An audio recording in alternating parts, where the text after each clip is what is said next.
Lenor, my eldest son Ralph's wife, who has always treated me like an outsider, came to visit our home alone, a rare occurrence without Ralph by her side. As I welcomed her in, she bluntly announced, "Don't come to the wedding. Jodie and Ralph are from different classes." Her rudeness took me by surprise. While I knew she could be abrasive, I never expected her to go this far. Puzzled, I asked, "What do you mean by that?" Lenor sighed dramatically, her tone dripping with condescension. "It's embarrassing how clueless you are. I graduated from a prestigious university and work at the same elite trading company as Ralph. But Jodie? She went to a mediocre college and works as an insurance salesperson. It's humiliating to have someone in such a mundane job as part of the family." Annoyed, I replied, "There's nothing shameful about insurance sales." As soon as the words left my mouth, Lenor shot back with a smirk. "Oh, Jod, are you angry? How frightening. Anyway, it's already settled. Ralph will agree with me."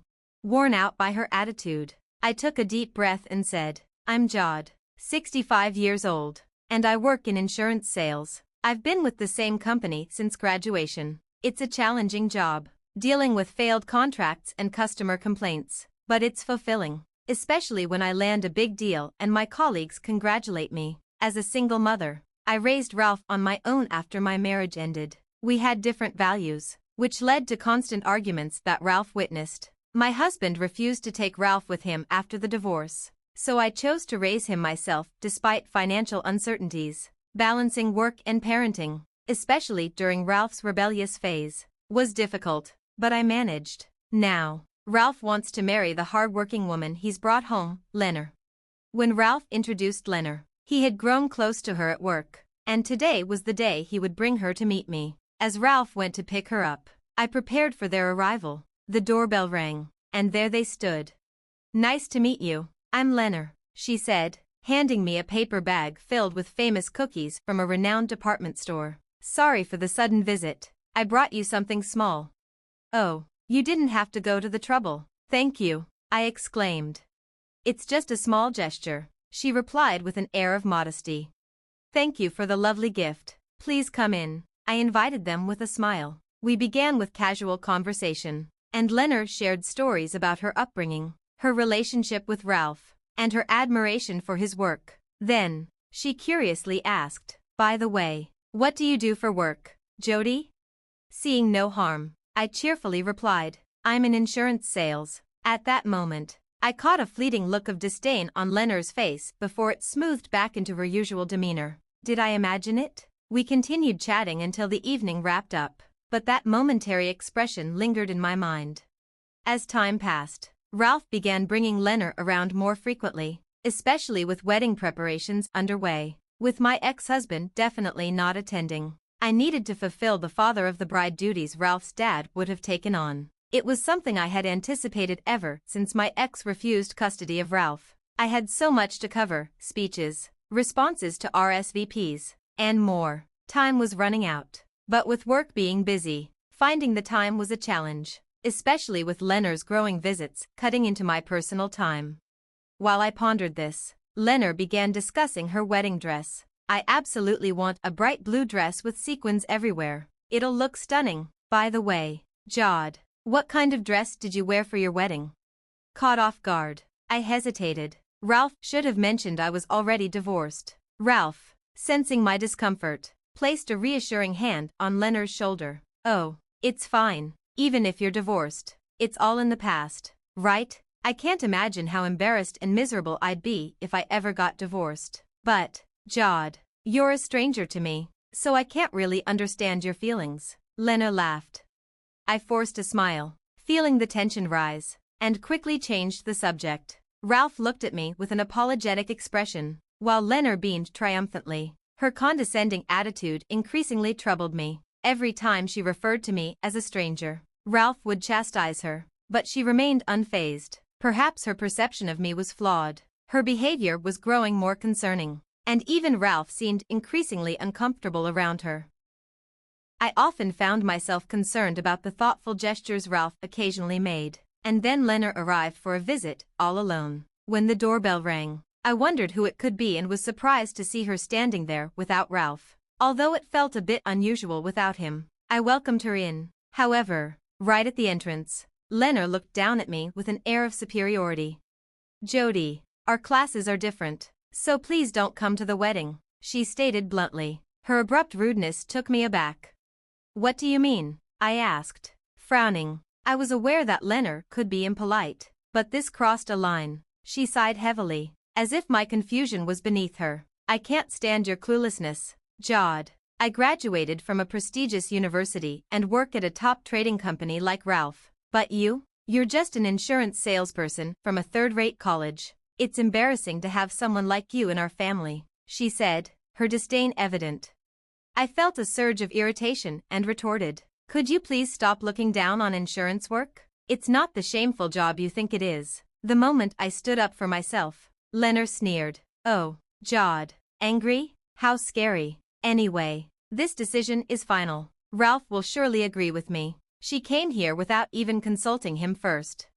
I was astounded by her lack of foresight. The notion that the groom's mother wouldn't attend the wedding was absurd. It became clear that Lenor had been concealing her true self. We were both exhausted from this exchange, so I simply said, "Understood," and sent her on her way. Yet, despite my fatigue, irritation simmered beneath the surface. I couldn't bear the thought of someone as rude as Lenor marrying my dear Ralph. With the wedding date already set and just a week to go, I felt a sense of urgency. Then, it hit me, an idea. Finally, the wedding day arrived. At the reception, Lenor's friends flaunted their flashy outfits, greeting guests and collecting congratulatory money. Meanwhile, I remained hidden in Ralph's dressing room, waiting for the right moment, making sure Lenor had no idea I was there. I had given Ralph a voice recorder and told him about my unpleasant encounter with Lenor. Luckily, I had recorded our conversation that day. Initially, Ralph was taken aback, but he quickly grasped the situation after listening to the recording. His emotions boiled over. He cried and expressed his anger at Lenor's behavior. In that moment, Ralph made the difficult decision to cancel the wedding and break off the engagement. However, with the wedding only a week away, we knew that canceling now would incur hefty fees. So, we decided to teach Lenor a painful lesson instead.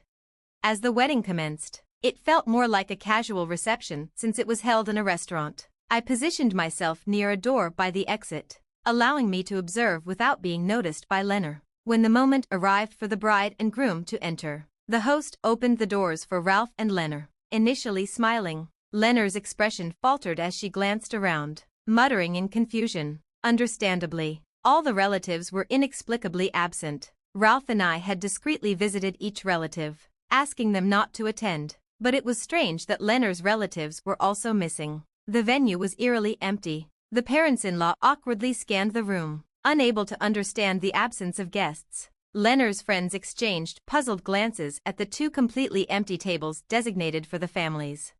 Seizing the moment, Ralph borrowed a microphone from the host and announced, "The wedding is cancelled, and this will instead be a dinner party." Lenor, caught off guard, exclaimed in disbelief, "What?" But this was only the beginning of our revenge on Lenor as chaos erupted in the venue. Ralph continued, "I was supposed to marry Lenor today, but she has treated my mother like a stranger and has always been terrible to her. Just this morning, she commanded my mother not to attend the wedding, and here's the proof." At that, the audio from our earlier encounter played throughout the hall.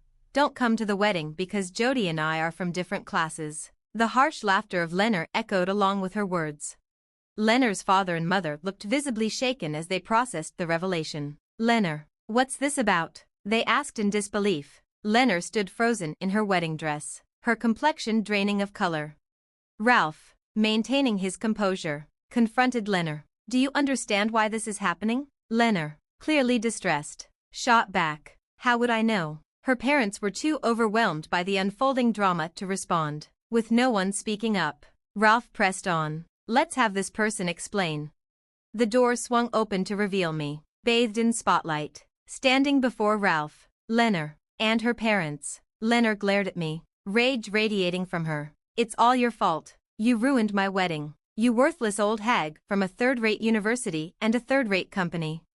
Her hair was disheveled, partially ruined by the chaos, and her once beautiful sequined gown was now misshapen. "Lenor, what are you saying?" Ralph's mother admonished her loudly. "Yes, Lenor, That's completely unacceptable. Tiana, her eyes brimming with tears, was horrified by her daughter's disgraceful behavior. It's not rude, Lenor began to protest, but I interjected firmly. I understand you don't like me, Lenor, but I won't tolerate such disdain, even as your potential in-law. Lenor clicked her tongue, her true nature fully exposed. I never knew you were like this, Ralph said, disappointment etched on his face. Why do you think Lenor's relatives aren't here today? I challenged. Lenor turned away, indifferent. Unfortunate, isn't it? Your lack of understanding is truly detestable, I replied, echoing her earlier words to me. Lenor shot me a venomous glare, her expression twisted in anger. Ralph was also distancing himself from her. Stop it already. That's far too rude, Lenor shouted, seemingly oblivious to her past remarks. No, the rude one is you, Ralph retorted, unable to hold back his frustration any longer. The atmosphere was charged with tension as the fallout from Lenor's actions unfolded, revealing the true nature of the people involved in this chaotic wedding day. I sighed in exasperation, explaining, the truth is, all of Lenor's relatives are actually my clients. I explained the situation to them and asked them not to attend. Did you know that, Lenor? Lenor stood there, stunned. Well, that's Lenor for you, always slow on the uptake. Ralph chuckled, showing little sympathy for her. But then, his laughter faded, and he turned serious. No matter how smart you are or which prestigious company you work for, I can't marry someone who looks down on my mom. My mom is not someone you can belittle. Today, the engagement is off, and Lenor and I are now strangers. Please, never involve yourself with me or my mom again. I delivered the words sternly, almost spitting them out. Lenor and her parents stood there, their faces red with humiliation, heads bowed in silence. The engagement was officially broken, and the wedding was cancelled shortly after. Ralph's parents, being sensible, apologized to both him and me multiple times, agreeing to cover all the wedding expenses. We scheduled a discussion about compensation for a later date. Following the fiasco, Lenor resigned from her job. Although we hadn't invited anyone from their workplace to the wedding, news of the debacle spread quickly. Colleagues sympathized with Ralph but were harsh toward Lenor. In an environment that valued teamwork, she became an outcast. Eventually, unable to withstand the constant negativity, the once mentally strong Lenor quit, leaving a resignation letter on her desk before disappearing. Before her vanishing act, Lenor approached Ralph. I want to get back together with you, she pleaded, desperate for reconciliation. Just tell everyone at work that I'm not bad. But Ralph refused her. With her attitude, returning to how things were was impossible. Lenor also came to me several times, asking me to convince Ralph to take her back. But I ignored all her pleas. It seemed she was disowned by her parents, as no one knew where she was or what she was doing now. Neither Ralph nor I had any desire to find out. 3 years have passed since that chaotic day, and Ralph and I now live peacefully. We remodeled our home with the compensation money from Lenor's parents. Ralph actually married someone else, a nurse introduced to him by a friend. She's straightforward and fearless, always speaking her mind. Ralph's new wife even offered to live with me, concerned about my being alone. When I asked if her parents were okay with this arrangement, she assured me they were happily together and that she would only be a bother. So, Ralph's new family and I decided to live together in this remodeled house. And there's even more excitement on the horizon. Ralph's wife is expecting a baby in about 3 months. Work has been busy but enjoyable, and our family will soon become noisier and, hopefully, more delightful. I'm looking forward to the busy days ahead with a baby and feel motivated to embrace the future.